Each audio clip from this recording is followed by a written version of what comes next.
And we're back to learn Illustrator, and here day 210. Let me show the outer glow. It's a very simple to use effect, especially when you've seen the last videos about inner glow and drop shadow.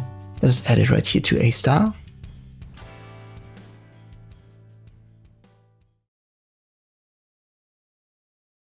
And maybe it's better if I zoom in, so let me do that here. Apply the effect again.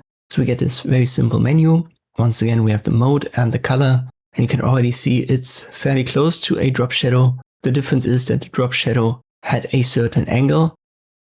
So the outer glow is added right here to the entire outline, and the drop shadow, it would have, let's say, a bottom right angle. Therefore, you wouldn't have it on top left. Let me show you that once again. Under stylize, there was the drop shadow.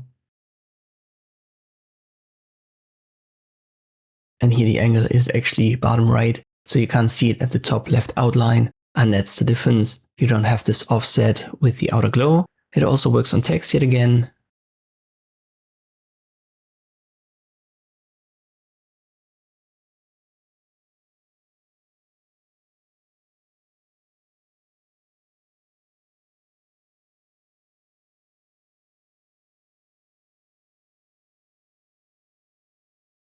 Opacity is as always for the transparency, so if you go down, it's going to get more and more transparent.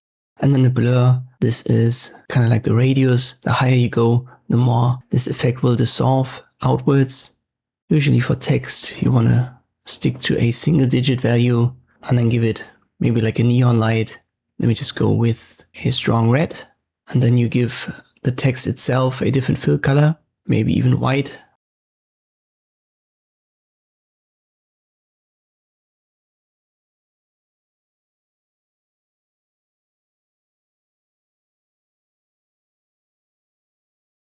So this would be on a white background, a purely outer glow.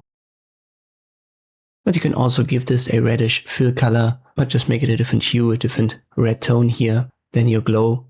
And this would be a typical outer glow effect for text. I hope this video was helpful. Thank you for watching, and I'll see you next time.